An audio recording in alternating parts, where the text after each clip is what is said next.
Hi. I hope I don't drown anybody out. I'm usually pretty loud. My name's Melissa Little. I'm from Stumbo Elementary in Floyd County. Unfortunately, I'm the only one at my school that was able to win the grant. My topic is This Doesn't Compute because I teach kindergarten reading group, kindergarten through second grade science lab, third and fourth grade technology, and fifth grade social studies. I'm a smorgasbord. When our homeroom teachers, classroom teachers, were able to find grants to get funded for iPads and computers, that doesn't include me, sadly. They are very protective of their devices.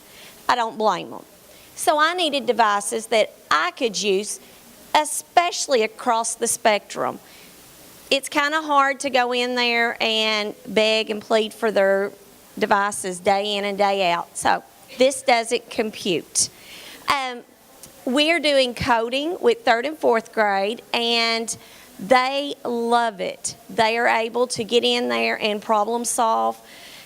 At times they're sitting there going, I don't understand, how do you do this? Because they don't have the foundation to figure it out. They need that struggle. They need to be able to use their reasoning to find a solution without us running, immediately there, which is what they expect. So I told them if they're struggling, that's a good thing.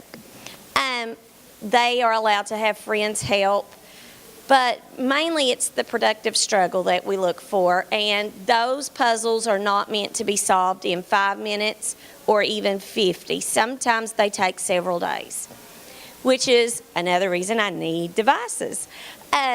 Kindergarten, there's so much we could do in our reading group and kindergarten through second with science that I felt I was at a disadvantage.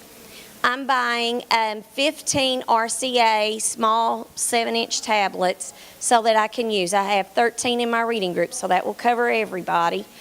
In social studies, there's so much that can be done out there so that they are actually active with our history, with citizenship, with all of the governmental issues that's going on. They need to be more aware of it, and technology's the way to get them in. My question also with This Doesn't Compute was, do the students want the devices so that they can have them like they do at home? Or do they want the devices so that they can actually use them for learning? I'm making sure that the apps and the programs that I use provide social interaction with them. We're going to be doing Flipgrids, which I'm already doing with fifth grade. In Floyd County, fifth graders, when they enter, get a laptop to use their career while they're in Floyd County school system.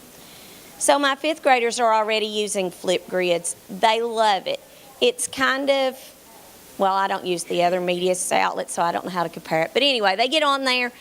They can make a small production video about something they've learned, to teach about something that they've done, and the other students can see it. They get to comment on it. They can say, wow, Johnny, good job. I really like the way you... And we're learning social skills and where we give constructive feedback and not, you forgot to mention the one part where you were supposed to talk about the Native Americans being pushed off their land by the English as they come up. Well, not just the English, but anyway, the people coming over. Sorry, I'm trying to hurry. But anyway, This Doesn't Compute deals with that, and it also will provide me the chance to buy a cue ball. And if you've seen a cue ball, you know how awesome they are. So my students who talk like this all the time will finally have a voice. And my students who talk like this all the time will have to learn how to talk like this. And it's going to be really good because I can toss it and they get to answer. And we have random selection because they can toss it to a friend to find an answer. And that's my This Doesn't Compute. Thank you.